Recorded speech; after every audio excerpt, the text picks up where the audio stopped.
7:23 en el territorio continental ecuatoriano, buscando la verdad y abogando por la unidad nacional en pro de la paz y la seguridad en el Ecuador. Queremos saludar al ingeniero César Ron, ex asambleísta.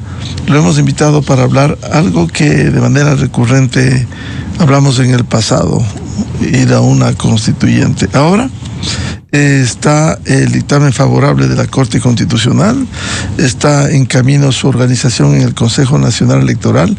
Será el primer paso, domingo 16 de noviembre, que el pueblo se pronuncie si quiere que el país vaya a una constituyente. Luego vendrá la elección de los asambleístas constituyentes y finalmente en las urnas el pueblo dirá si quiere o no ese texto que salga de esa constituyente.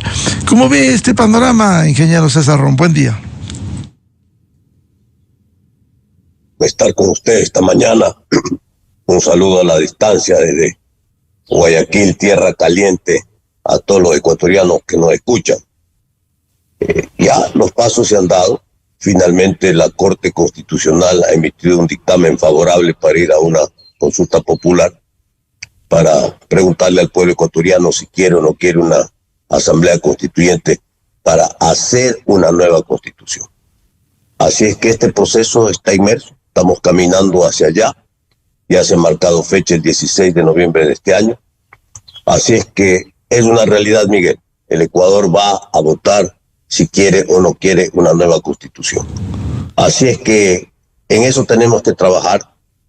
El país ha tenido que llegar a estas circunstancias debido pues a que después de casi 20 años la Constitución de Montecristi no ha resuelto los problemas del país. Es más, los problemas del país son consecuencia de la Constitución de Montecristi.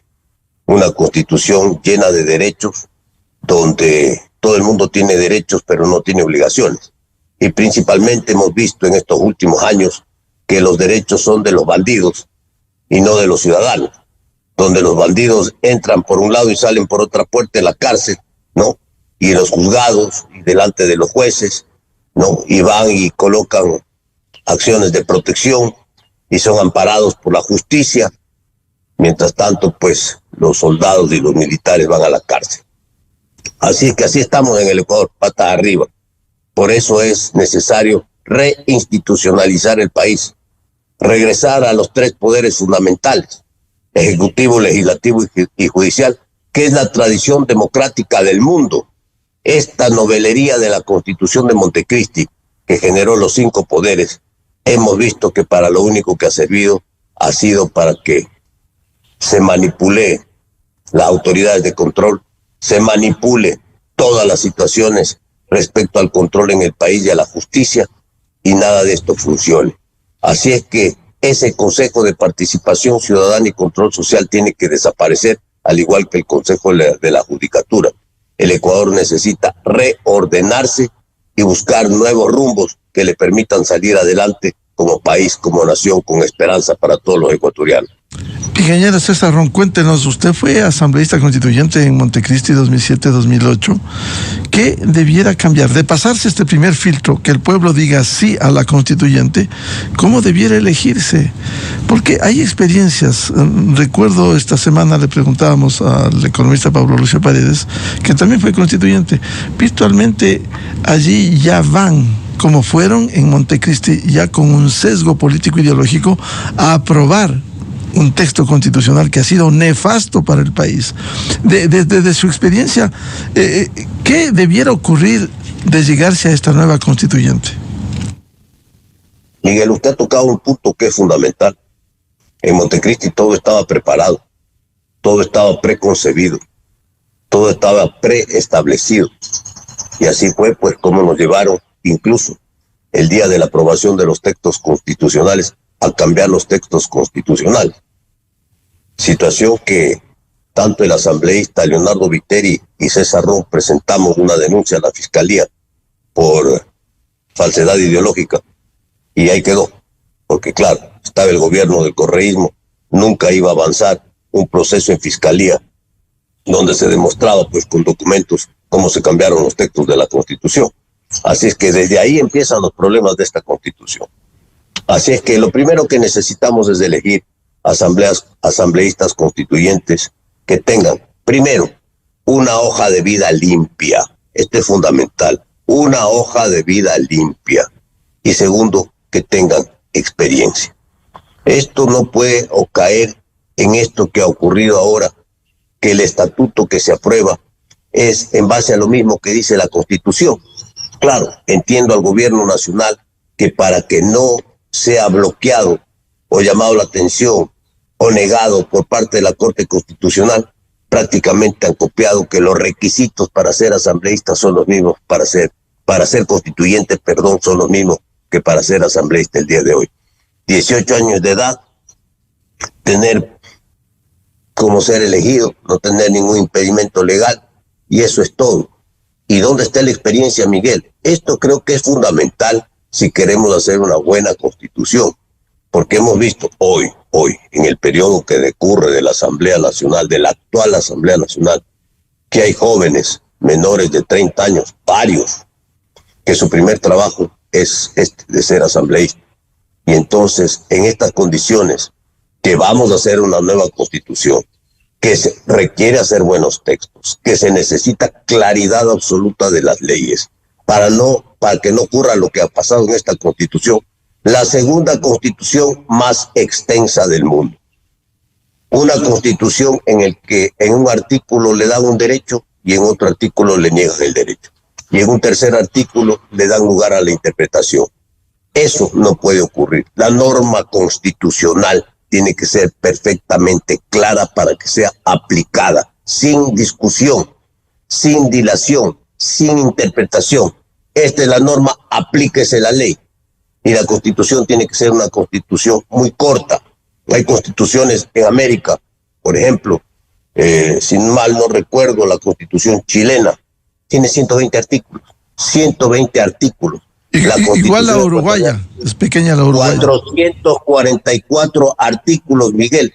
Y vamos pues a ver el nivel, ¿no es cierto?, de ley, de interpretación legal, de aplicación de la ley, de normativa, que existe en estos países, que ya son países casi del primer mundo. Entonces, esto es lo que nosotros tenemos que hacer. Una nueva constitución que permita que el país se enrumbe y terminar con esta nefasta constitución de Montecristi, que es la causante de todos los problemas y males que tiene el Ecuador el día de hoy, después de casi 20 años. Usted ha señalado un tema importante, la postulación de constituyentes que primero tengan una hoja de vida intachable y por otro que vengan a contribuir con el nuevo texto constitucional.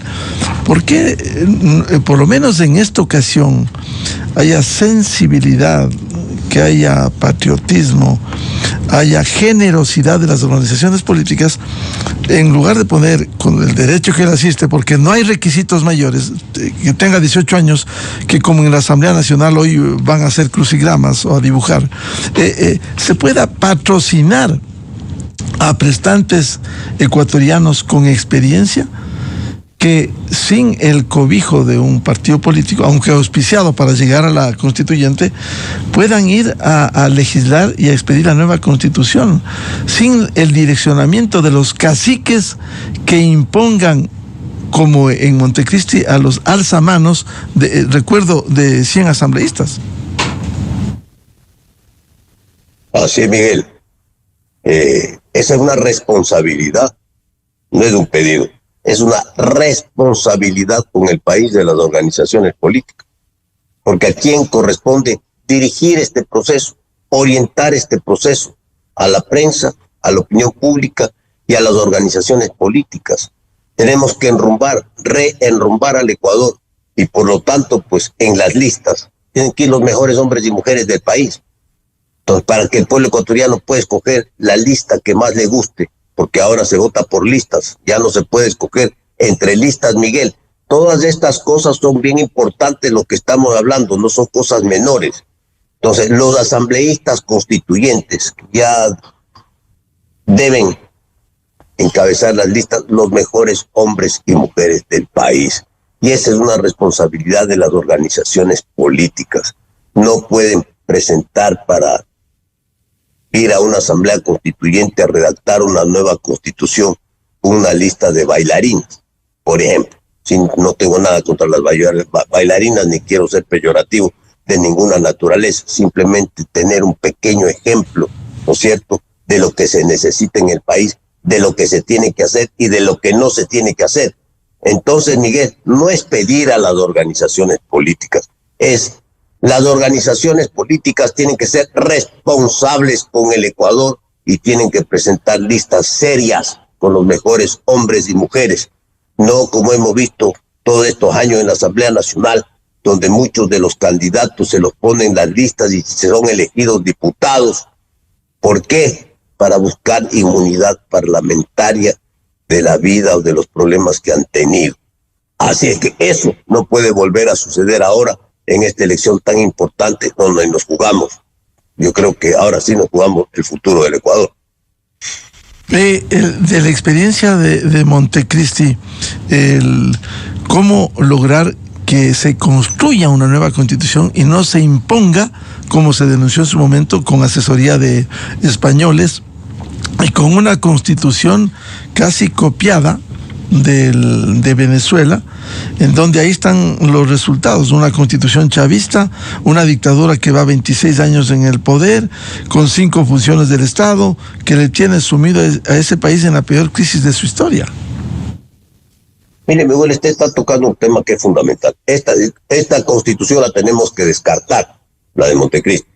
Por lo tanto, no puede ser base de ninguna discusión jurídica en la nueva constituyente, porque hay que empezar desde el sistema económico, un sistema socialista, donde en temas de fondo pues no se permite, porque todas, absolutamente todos los bienes estratégicos son del Estado y los sectores estratégicos son del Estado, y no puede haber inversión ni privada ni extranjera para desarrollar al Ecuador. Hemos vivido un estiaje terrible, donde no se puede pues traer inversión extranjera para hacer nuevas represas hidroeléctricas o para poner generadores, ¿no?, que haya electricidad y que se venda la electricidad, o para hacer concesiones donde los bienes siguen siendo siempre del Estado por 20, por 30, por 40, por 50 años, por el tiempo que sea.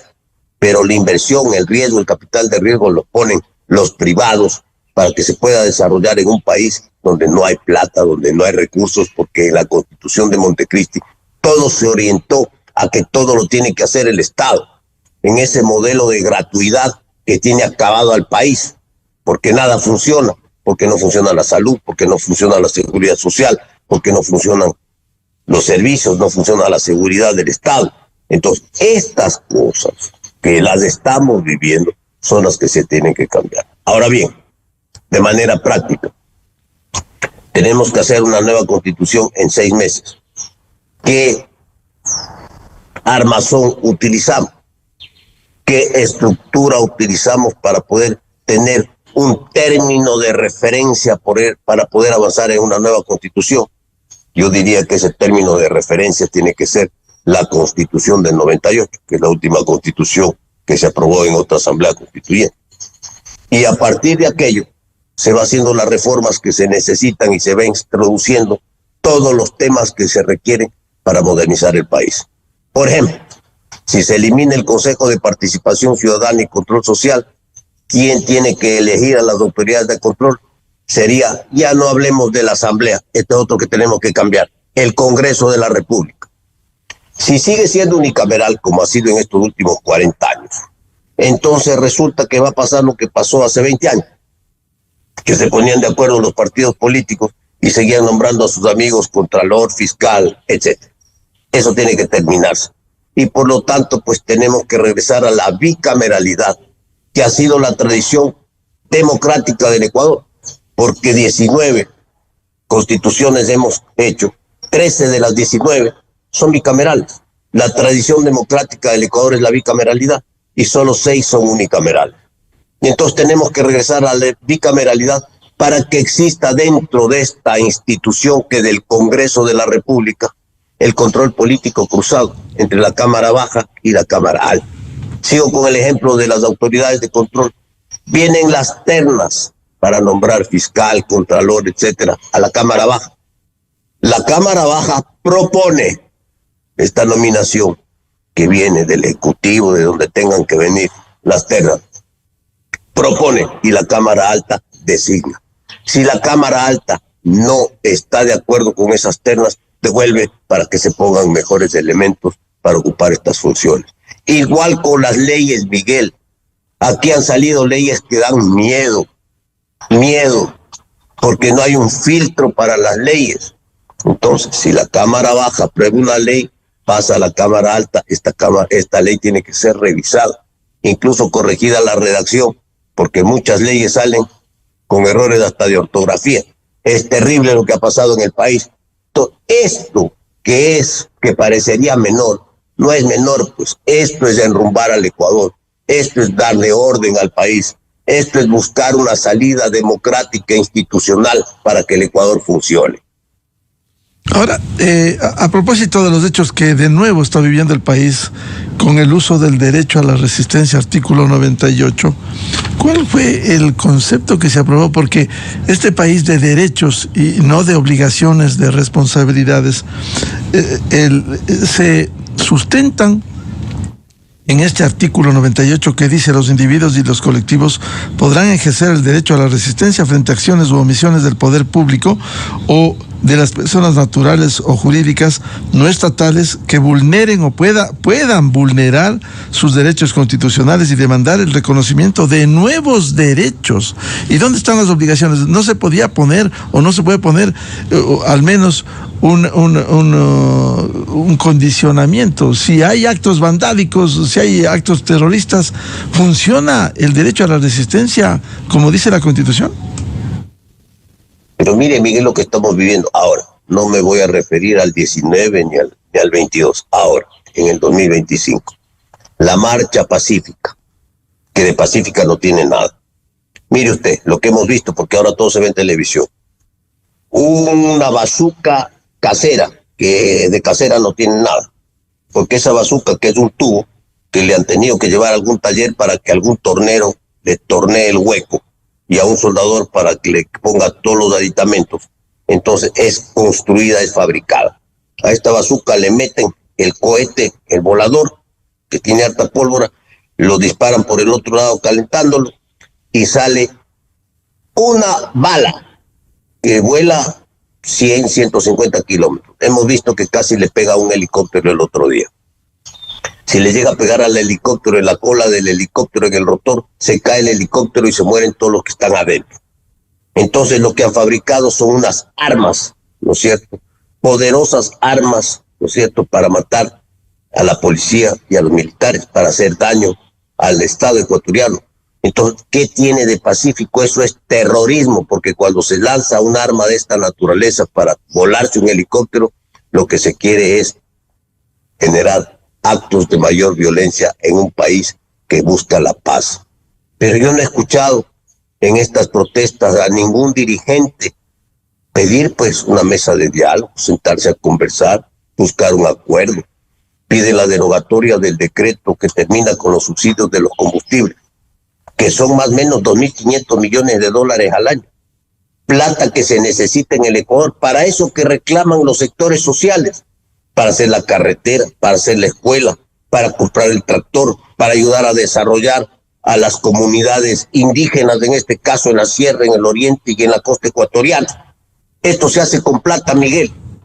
Entonces, ¿cómo entender que quieren derogar el subsidio de los combustibles, que no le beneficia al pueblo, sino que le ha beneficiado a la clase media y a la clase alta, es decir, al que tiene carro?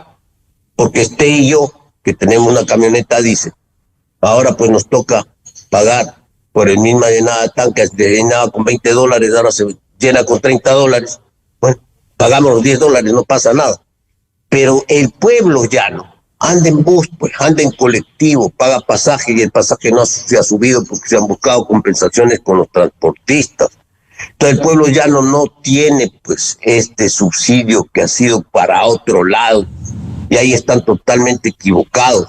Se necesita dinero, recursos para el desarrollo. Al eliminar el subsidio de los combustibles y focalizarlo como está haciendo el gobierno con los transportistas, evitando la subida del pasaje, buscando mecanismos de compensación para que esto no tenga el mayor impacto en la economía. Pues resulta, Miguel, que estos quieren derogar. Es decir, quieren que se les haga obra pública en las comunidades, que se les haga la escuela, la carretera, que se ponga el puente y se les compre el tractor y se les dé el bono. Pero, ¿y de dónde sale la plata? Si el Estado ya no da más. Entonces tiene que eliminar el subsidio para poder hacer la obra, para poder ayudar, para poder salir adelante, para poder atender justamente estos justos pedidos que hacen todas estas comunidades, pero con recursos, con dinero. El país hoy no tiene plata por este modelo y todo el Estado, que me dé el Estado, que el papá Estado me dé. ¿Y de a dónde, Miguel? ¿De a dónde? Entonces, esto es lo primero que tenemos que entender, porque finalmente el impacto de ese dólar que ha subido el diésel en el transporte pesado, por ejemplo, es cero. Y yo le voy a demostrar por qué. Un camión, un tráiler, que lleva 600, 700 sacos, que son 30, 35 toneladas de Quito a Guayaquil o viceversa, ¿no? Antes se llenaba pues con $50, ahora tiene $1 más, entonces tiene que pagar el transportista $50 más. $50 más dividido para un peso de 30 o 35 toneladas, que son 60,000 libras, divida 5,000 centavos que tienen los $50, porque cada dólar tiene 100 centavos, divida $5,000 para las 60,000 libras que carga el camión de carga, el impacto es del 0,0001, nada, cero. Entonces, estas cosas que son matemáticas, que son fáciles de demostrar, ¿no? Esto sí han entendido los transportistas, que hoy tenemos una dirigencia madura.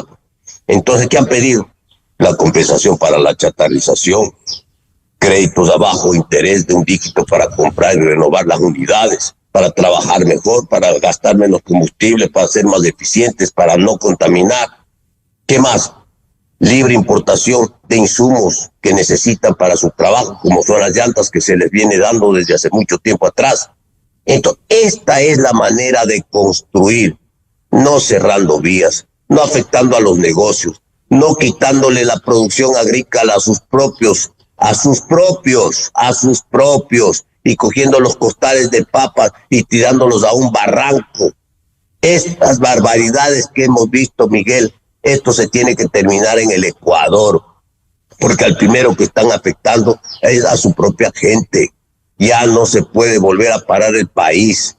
Por eso es que este paro no tiene acogida en el pueblo, no tiene acogida en la ciudadanía. La gente quiere trabajar, porque aquí en el Ecuador, como se encuentra el día de hoy, el que no trabaja, no come, no para la olla. Entonces, ¿cómo podemos nosotros seguir alentando estas paralizaciones y esta dirigencia, ¿no? Que lo que quiere es volver a quemar Quito y tumbar al gobierno. Y eso no lo podemos permitir los ecuatorianos. Ingeniero Ron, ahora en esta misma Constitución del 2008 hay un camino ya trazado. Se cometen actos vandálicos, actos terroristas, y ya tuvimos 2019, 2022, y simplemente viene la Asamblea Nacional con este esquema constitucional, artículo 120, amnistías, que la Constitución es clara, amnistías para delitos políticos, no para atentados para delitos públicos. Simplemente, y se aprobó esto, y ya hay un camino trazado: cometer vandalismo, terrorismo, y luego vendrá la amnistía. Entonces, ¿cómo cambiar esto? Es que eso es lo que hay que cambiar, Miguel. Y yo le recuerdo a usted y a los ecuatorianos, me fui de la asamblea anterior en marzo, en aquel mes de marzo del año 22, porque justamente pasó pues en el Congreso de la República, en la Asamblea Nacional, la amnistía 270, habrá que ponerle un nombre, ¿no? Activistas, el nombre que querramos ponerlo, ¿no? Tumba gobierno, quemadores de Quito, póngale el nombre que quiera. Y como también en la Asamblea no se respeta la ley y la Constitución, y está siempre de espaldas al pueblo ecuatoriano, al menos en esa época, peor que ahora. Y por esa razón me fui de la Asamblea Nacional. Renuncié, porque la Asamblea tiene que estar sintonizada con las necesidades del pueblo, no de espalda del pueblo ecuatoriano. Esa fue la razón por la que me fui, Miguel. Así es.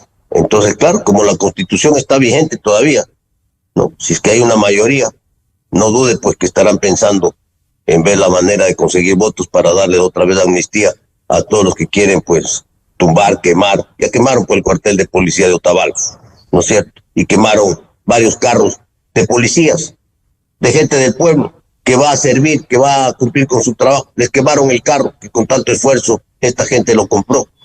Y resulta pues que en el Ecuador, con la constitución que tenemos vigente, primero hay que matar al policía o al militar para que pueda el otro compañero defenderse, atacar o disparar. Entonces, estas cosas que son fundamentales para poder poner orden en el país, Miguel, porque hoy estamos viviendo una situación totalmente diferente a la que se han vivido hace 10, hace 15 años. Hoy estamos viviendo una situación de alta violencia, de alta convulsión, una situación donde los grupos delincuenciales organizados le tienen arrinconado al país. La delincuencia organizada transnacional ha afectado gravemente la paz social en el Ecuador. Entonces, esto tiene que ser combatido como guerra interna, donde se le tiene que dar a la fuerza pública, Fuerzas Armadas y Policía, todas las prerrogativas y el respaldo para que pueda intervenir sin temor. Hemos visto, Miguel, porque ahora todo se ve por televisión, cómo un joven, un niño de 12, 14, 16 años, con fusil en mano dispara y mata al policía. Y cuando lo vienen a coger, tira el fusil para que no lo metan preso, ¿no es cierto? Este chico, porque coger un arma de grueso calibre, de uso militar, como es un fusil, esto fue entrenado este muchacho, pues no es que fue a practicar tiro al blanco con el papá que le enseñó a disparar ahí en el campo o en un polígono. No, Miguel, estos han sido entrenados con un propósito y un objetivo de desestabilización. Entonces, estos muchachos delincuentes, recién ahora, la semana pasada, pueden ser juzgados como crímenes de adultos, porque antes pues eran inimputables ante la ley y entonces no pasaba nada, iban a la correccional. Pero esto que hemos visto, ¿no? Si una persona, cualquiera de la sociedad civil, anda con un fusil en la calle, que es prohibido porque es un arma de uso militar, usted no le puede decir, alto, tenga la bondad de bajar el arma y de entregarme el arma y conversar. No, aquí tiene que haber una acción militar. Entonces, todo esto que estamos viviendo es producto de las leyes, es producto de esa constitución que tiene arrinconado a los buenos, donde tenemos que ver y preservar los derechos de los 18 millones de ecuatorianos y no los derechos de los bandidos que entran y salen de la cárcel y de los juzgados como que fuera su casa. Ingeniero Rondel, la experiencia de Montecristi para tomar los correctivos, cierto es que no habrá más de 100 asambleístas como fue Montecristi, me parece que 137, con 80 sería mucho mejor este manejo de una constituyente. Siempre menos gente es mejor para poder ser más ágil y poder trabajar, Miguel. A mi gusto hubiera pensado que debería ser menos, porque si tenemos en el Ecuador, en el país, en el territorio nacional, en algunas provincias vamos a tener un solo representante por el cociente electoral, no me parece proporcional ni lógico que en el extranjero tengan en cada circunscripción 2, en total 6.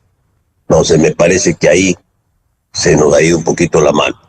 Creo que un número menor hubiera sido lo más conveniente, pero ya está. 80 es mejor que 137.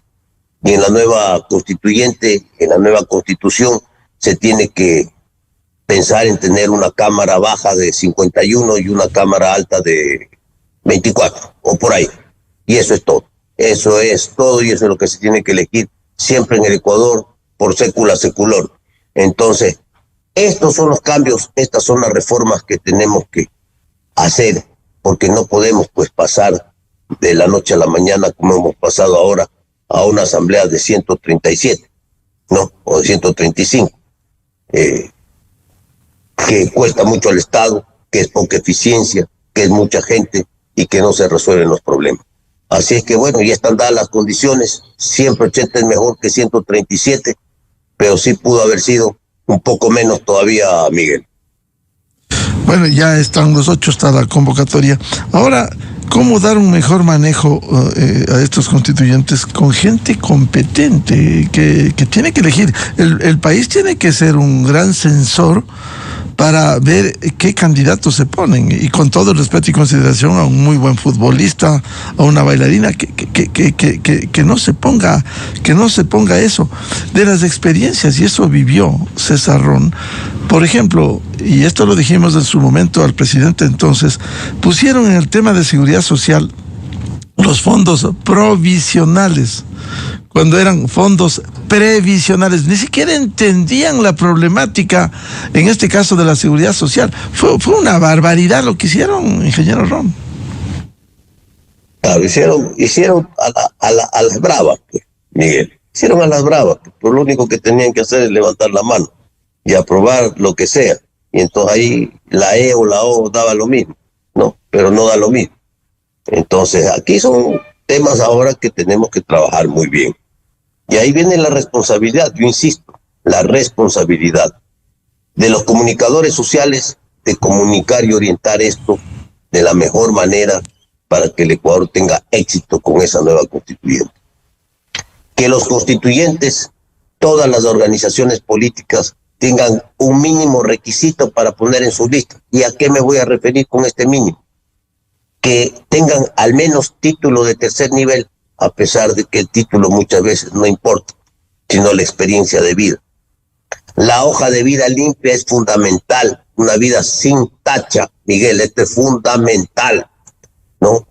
La experiencia sí es importante, porque si usted está en la universidad de 19, 20 años, todavía no tiene título o está en la vida trabajando, ¿cuándo tiene experiencia? A los 30 años, a los 31 años, a los 35 años, es difícil poner un número, pero pongamos un número medio. 35 años es una edad donde la persona o el profesional ya tiene experiencia, o la vida a la persona le formó y le dio experiencia y le hizo un experto en lo que tenga que ser. Yo creo que es fundamental que tenga esas características.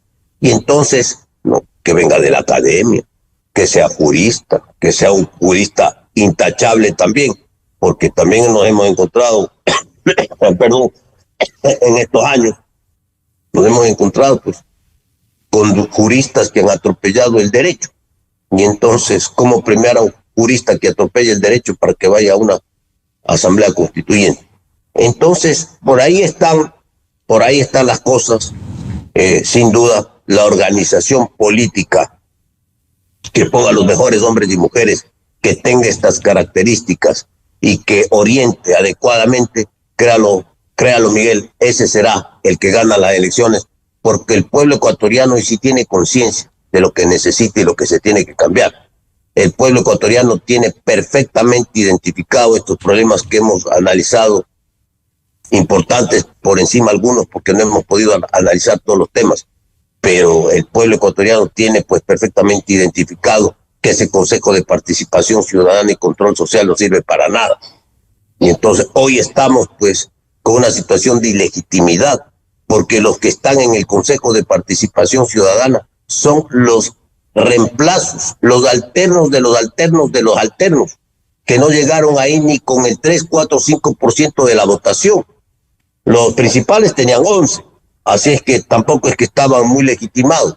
Ahí viene otro problema. ¿Con cuánto se tiene que ganar una elección? Con el 51% no se gana para ser presidente de la República. Entonces, aquí tenemos otros temas de fondo.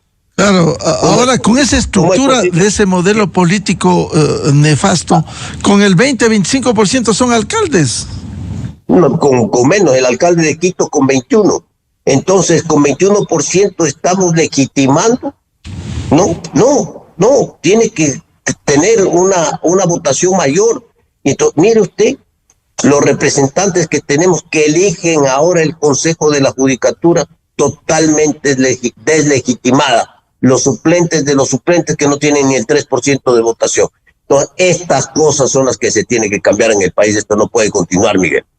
Ahora, cuando usted dice que debe ir gente competente, gente con algún nivel de experiencia, esto a lo mejor sale, o la Corte Constitucional, o como ya se ha establecido, eso atenta contra los derechos de todos los ecuatorianos que puedan ser candidatos. Tiene 18 años y listo. Claro, atenta con los derechos, porque esa es la Constitución, esa es la ley, pues, ¿no? Que dice ahora que no puede ser de ninguna manera, puede atentar los derechos de las personas. Yo le pregunto ahora a los ecuatorianos en este diálogo que tenemos, que nos están escuchando, un chico de 18 años que termina el colegio y que se ha graduado de bachiller y que es muy simpático y carismático, va a la Asamblea Constituyente para escribir una nueva Constitución, ¿será el mejor representante que necesita el pueblo ecuatoriano para hacer una nueva Constitución? Con el debido respeto, Miguel, creo que no. Porque la experiencia no es un accidente, las canas no es un accidente, la experiencia de vida no es un accidente. Y por eso insisto, si bien ahorita el estatuto está aprobado así nomás, es responsabilidad de las organizaciones políticas de poner esta vara mínima y poner a los mejores hombres y mujeres sin tacha y con experiencia y ojalá con un título al menos de tercer nivel para que puedan ir a esa Asamblea Constituyente. Bien, como siempre, muchas gracias al ingeniero César Ron, ex asambleísta, ex constituyente, y le comprometemos a seguir hablando, porque como bien decía, los medios de comunicación, en lo que nos compete, tenemos que seguir abriendo los ojos para que no se repitan esos errores del 2007-2008, y este país necesita, ojalá, una constitución en donde se piense por lo menos en los hijos, los nietos y las nuevas generaciones. César, muy amable por atender a la revista de Opinión y Democracia. Miguel, muchas gracias, un abrazo. Muy amable. 8:01 en el territorio continental ecuatoriano, buscando la verdad y abogando por la unidad nacional. Vamos a una pausa publicitaria y ya volvemos. Diálogo previsto con el ingeniero Ivo Rosero, presidente de la Cámara de Distribuidores de Derivados del Petróleo, y el doctor René Ortiz, ex ministro de Energía, ex secretario de la OPEP, para hablar sobre el retiro del subsidio al diésel y su incidencia. Miguel Rivadeneira en la revista de Opinión Democracia. Esto es Exa Informa por Exa FM. El ministro del Interior, John Reinberg, destacó el éxito de la Operación Falcón, donde la Policía Nacional incautó